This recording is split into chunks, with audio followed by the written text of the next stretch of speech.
The Wick doing very well in theaters. I wanted to look back at a kind of classical film that has a link to Wick, and it's a very interesting link, and it is Hero, which I'm a little bit torn about because this is a very great film, and it looks spectacular. It's very, very beautiful. However, there's a lot of question marks with this one. So what is going on? Well, usually Chinese films are very, very hard to get into because they usually have elaborate plots, tons of characters, just a lot going on. That is not the case here. This is a pretty simple story. Essentially, we have Hero, who is called Nameless, and his job is to help the Emperor unite China. That's about it. Everything else just relates to that primary story. Nameless kills people, Nameless has challenges, but the end goal is to unite China. And this is a very pro-Chinese film, so there's no doubt. Guess what? China, it's gonna get united. So there's really no massive tension here. It's just Nameless does stuff, fights people, flies around, and there we are. That is the story. That said, I don't want to diminish the Jet Li performance. If you know Jet Li, he is mostly known as an action hero, but he's done other roles, and he's actually a very good actor.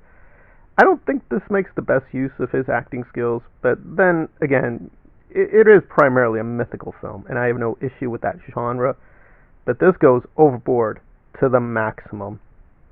Technically, this is about a past emperor. It doesn't have much to do with modern China, but you can kind of read between the lines. It is meant to be legitimizing modern China, and its excesses, I guess you want to say, in the current rulers in the way, well, they didn't always do the right thing, but at least they're maintaining the country unified, and there we are. And the actual, apparently, historical figure this is based on was pretty bloodthirsty and a complete tyrant. So ethically and morally, this is a pretty problematic piece. But even if we put aside the ethics and politics of the film, the aesthetics are kind of mixed. Now, onto itself, it's actually a very good film. If you don't mind them bending the physics, it looks amazing the way all these characters, male and female, are just flying and darting, and the cinematography and the colors are excellent. There's just a lot of care to the way things are pictured, composed, and these are mainly real people. If you see these tons and tons of guards and soldiers, those are real people. The actual People's Liberation Army, that's them. So they actually put in real people for a lot of these scenes. So it looks like CGI. It is not. This is all real. So there's a lot of practical effects being used. Of course, there is some digital stuff here and there, but it is mainly real. So that is refreshing.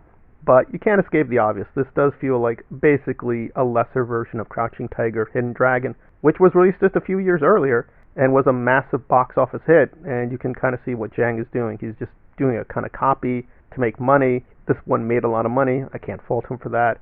And this even looks a lot like Kill Bill. There's a lot of Kill Bill in this one. It is basically borrowing a lot, that's being generous, from past films.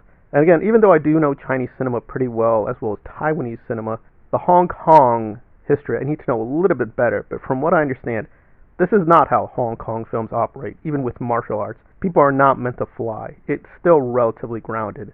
Jet Li just flying around like Superman, that's just not normal for the genre. So aesthetically, this isn't really pushing the genre forward too much. It is just basically a greatest hits compilation. It's fun, it's silly, it's stylistically very all over the place, but it is fun and exciting. And yes, it has Donnie Yen. Donnie Yen is in this film, and he is in the film for a while. But again, it all goes back to Jet Li and the hero and unifying China and helping the emperor. And there are some interesting philosophical conversations, but they always go back to the theme of uniting China. So I am recommending it, but it does have a lot of question marks. It's fun, it's silly, you'll enjoy it, but it does feel artistically kinda meh for someone of Zhang's stature.